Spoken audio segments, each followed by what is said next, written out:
Sa headlines kan mga barata SUV asin motorsiklo nagkasalpukan sa barangay Pacol, Syudad kang Naga, duwang estudyante dead on arrival sa ospital.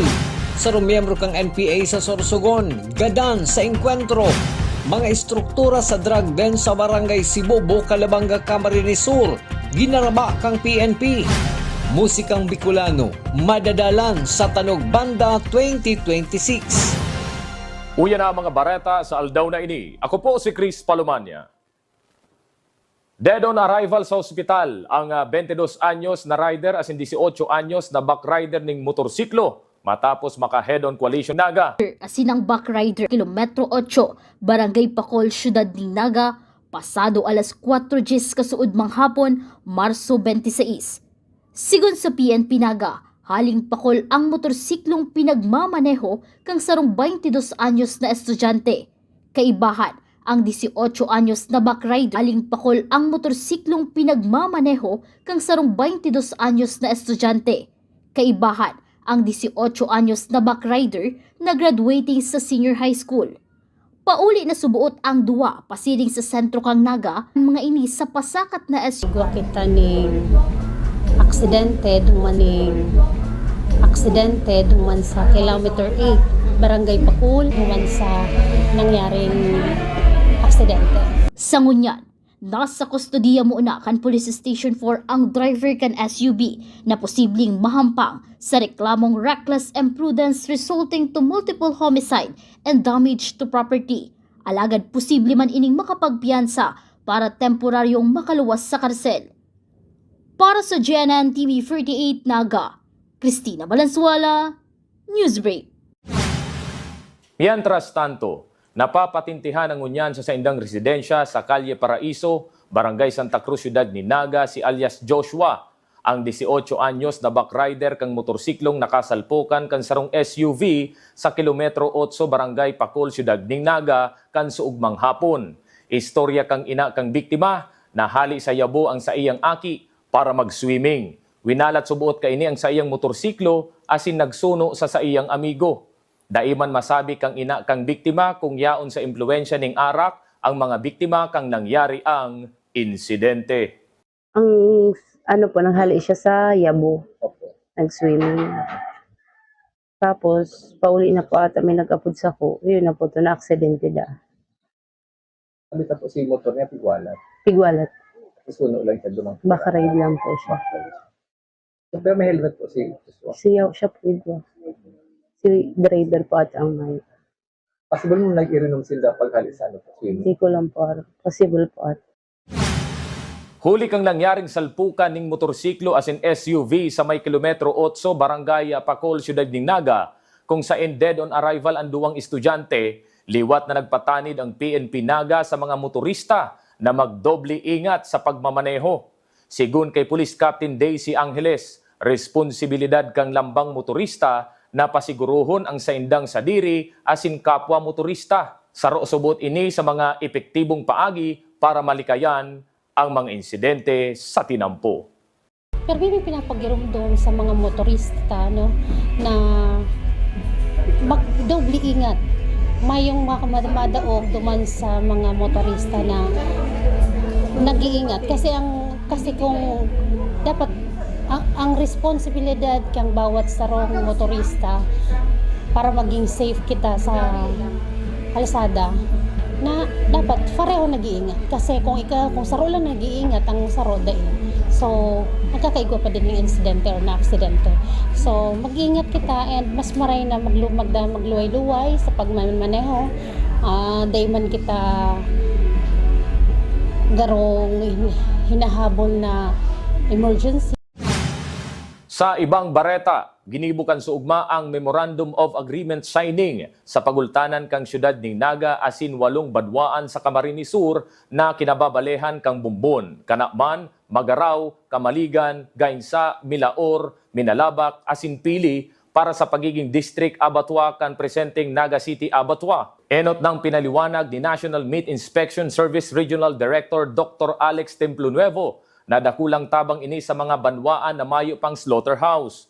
Huli tamay madadarhan na sinda kang bubunuon na livestock na pwedeng maibiyahe sa luwas kan sa indang banwaan.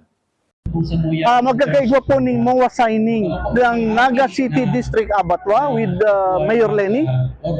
Naka-cluster po dyan ng 8 local government units na mayong slaughterhouse.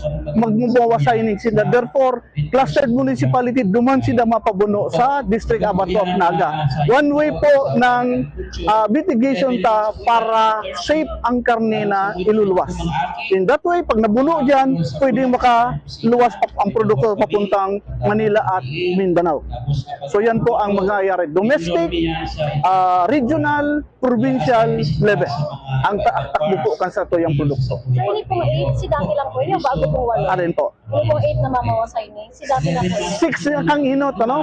Bombon, Magaraw, Kanaaman, Kamaligan, Gainsa, Milaor. Ngunyan, nadagdag po ang Binalabak and Pili. So yan po ang clustered ng mga district abattoir. Yan po ay napakagayon na model because yan po ay kung yung efficiency kang pondo, ano?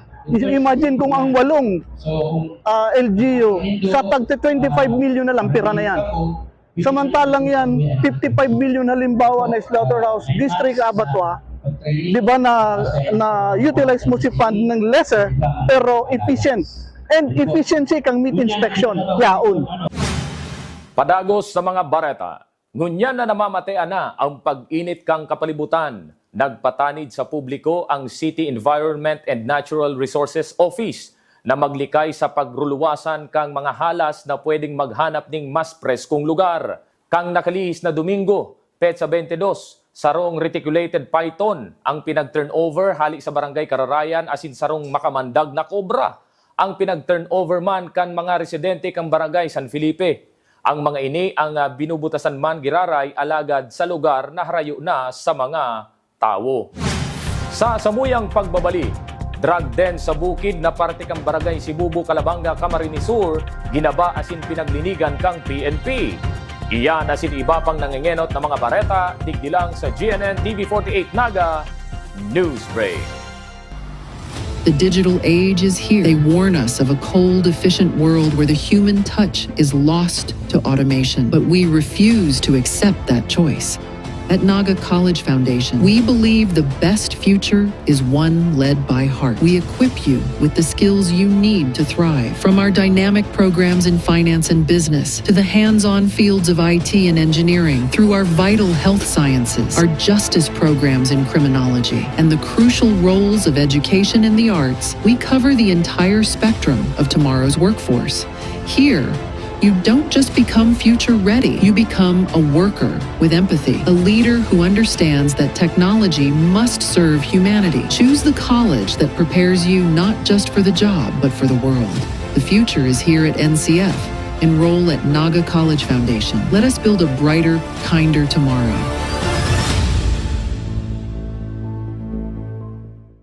The future is a race. At Naga College Foundation, we don't just keep up, we set the pace and we change the game. College of Business and Management, where ideas grow into enterprises. College of Teacher Education, shaping minds that shape the nation. College of Health Sciences, where compassion meets innovation. College of Engineering, designing solutions that redefine tomorrow. College of Arts and Sciences, fueling creativity, culture, and connection. College of Accountancy and Finance, empowering the economy through mastering numbers and market. College of Criminal Justice Education, protecting communities with excellence and integrity. College of Computer Studies, coding the language of the future. And with NCF micro-credential programs, you don't just wait for the future, you leap into it. Gain and demand skills fast, short, powerful, and flexible. Designed to fit your life and fuel your career. 8 colleges, endless possibilities, and micro-credentials to keep you ahead of the game.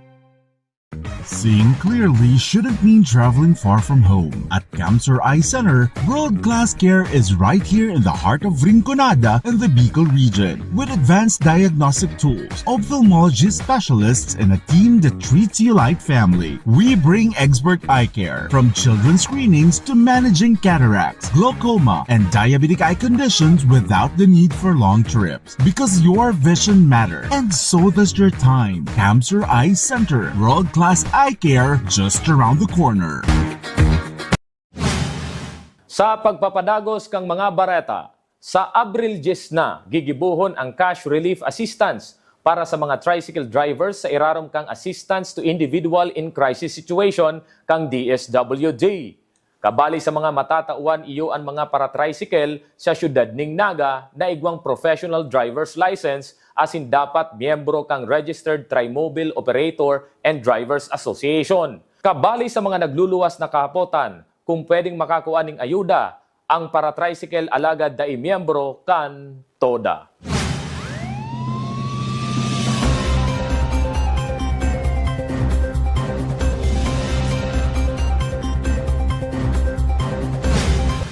Sa police report, 7 miyembro na parte kang Independent Platoon kan Bicol Regional Party Committee ang nakaengkwentro kan mga tauhan kang 31st Infantry Charge Battalion, Philippine Army sa 1 Adre Barangay Donsol, Sorsogon. Sa rudigdi ang pinagbawian ng buhay. Binisto ini na si alias Jake, alias Justin. Naka-recover man ng sarong high-powered firearm ang militar asin iba pang gamit pang gera. Padagos man ang pangapoda ni Lieutenant Colonel Clef Chester de Ocampo, commanding officer kang 31st Infantry Battalion sa mga natatada pang mga rebelde na magbalik loob na sa gobyerno. Tulong street-level individual na naaresto kang Naga City Police Station 4 asin City Police Drug Enforcement Unit sa drug buy-bust operation kan suugma sa Kilometro 5, Zone 6, Barangay Pacol, Ciudad ning Naga matapos magpositibo ang mga sospek sa ginibong police operation. 18 pidaso ning subuot shabu na may standard drug price na 27,200 pesos ang nakumpiskar sa mga sospek. Binisto ang mga ini na sinda alias Eric, 44 anyos, nagtatrabaho bilang welder, alias June, 32 anyos, sarong driver, asin alias Jose, 29 anyos, mayong trabaho. Dati naman na naembwelto sa illegal na droga sinda alias June asin alias Eric. Sa ngunyan, nasa custodial facility naman kan Police Station 4 ang tulong sospek para atubangon ang reklamong isa sa angat digdi. Kung nagkaigwa kita ng positive bypass operation sa Barangay Pacol na kung saan tulong individual drug personality ang naresto. So, duwa digdi is from Pacol and ang saro is from Santa Cruz. Digdi yun. Pareho, gabos ini mga street level individual. Sa ibang police report, matrayumpong na-dismantle kan suugma ang Sibubu Drug Den na yaon sa Barangay Sibubu, Calabanga, Camarines Sur sa pangingenot ni Police Lieutenant Colonel Rodolfo Borromeo, Chief of Police kang Calabanga Municipal Police Station.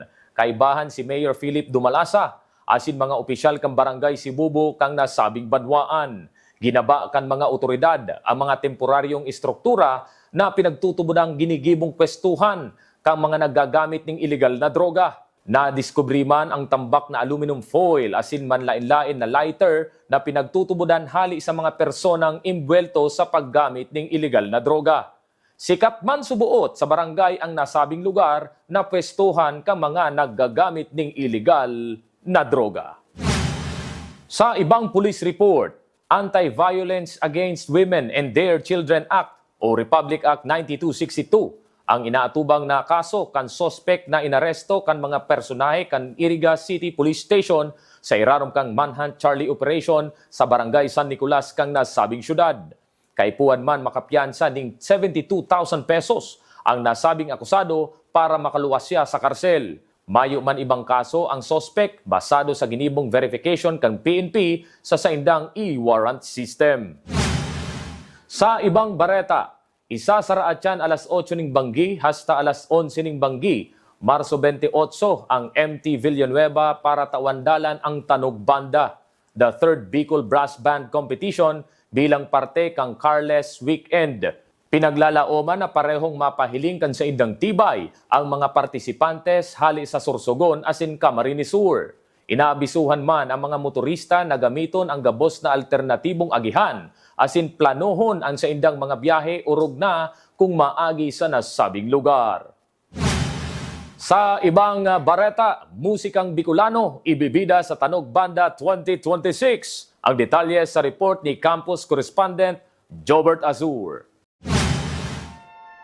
Magiging buhay asin makolor ang kalabaan kan Melchor T. Villanueva Avenue, Naga City sa March 28 sa pagbabalik kan Tanog Banda sa brass band competition na matampok sa talento kan mga musikerong Bicolano. Gaganapon ng kompetisyon kasabay kan Carlos Weekend, National Women's Month Celebration asin Earth's Art na mataunin mas nakulang selebrasyon asin kaugmahan. Sa taon na ini, mas pinadakulan kompetisyon sa paagikan collaboration kan Naga College Foundation, City Government of Naga asin City Events Protocol and Public Information Office. Kaabang-abang ang pasikilaban kan mga banda hali sa man iba-ibang eskwelahan sa rehiyon. Araw kan Ateneo de Naga University, Bicol High School for the Arts and Culture, Camarines Sur National High School, Camarines Sur Polytechnic Colleges, Naga City School of Arts and Trades, Sabang National High School, asin Sorsogon State University.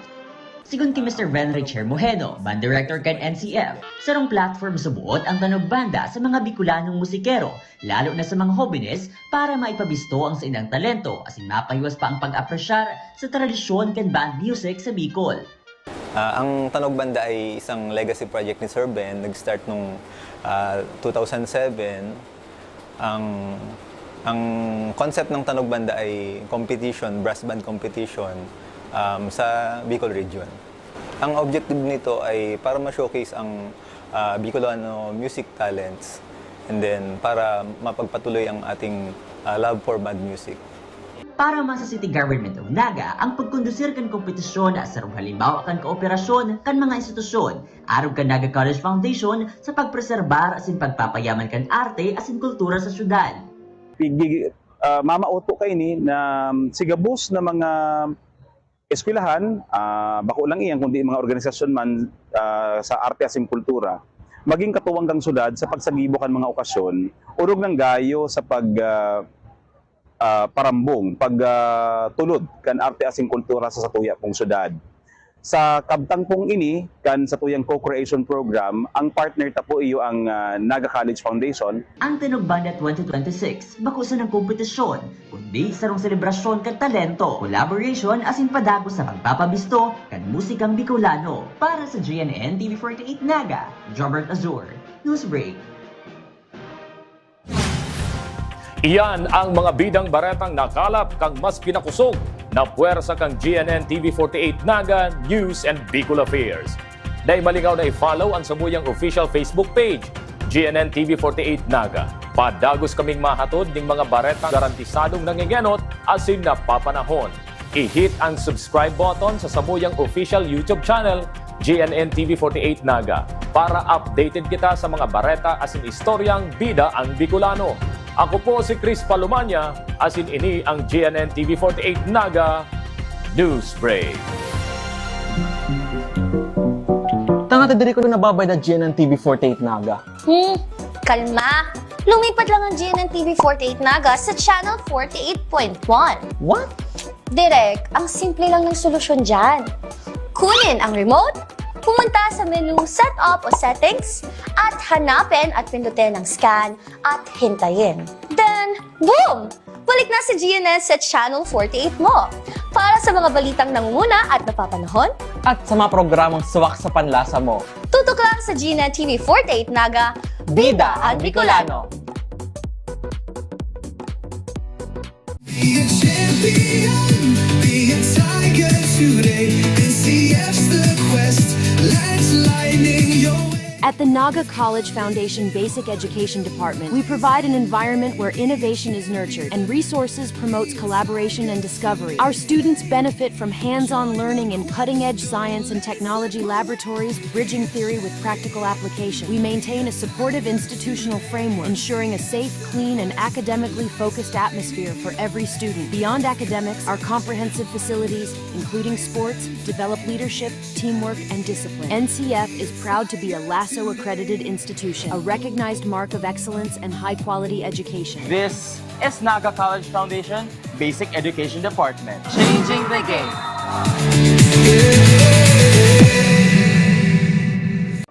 Ano nga ba ang go bag?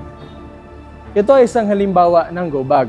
Maring ito ay isang maging backpack, duffel bag, or sa pagkakataong ito, ang aking go bag ay isang dry bag. Ano nga ba ang laman ng aking go bag? Tubig, pagkain, at gamot. Hygiene kit. Meron pa ako ditong sabon, toothbrush, toothpaste, at shampoo. Flashlights and headlamps. Advisable na magdala po tayo ng power bank. Of course, your communication device, notebooks, and other documents. Duct tape and masking tape. Working gloves. First aid kit. At this moment po, naglagay po ako ng dalawang klaseng rope. Raincoat. Meron po ako ditong mirror. Extra batteries. Whistle.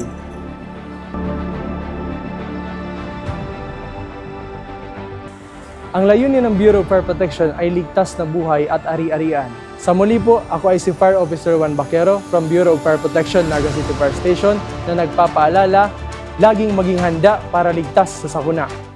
At NCF, we're all about that holistic grind. Hands-on training, real-world experience, and affordable education that gets you industry-ready.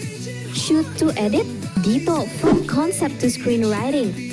From shooting to editing to actual broadcasting, NCF was the first and the only school that has its own operational television and radio stations. No boring stuff, just real skills for the real world. Jika na ba? Tiger today.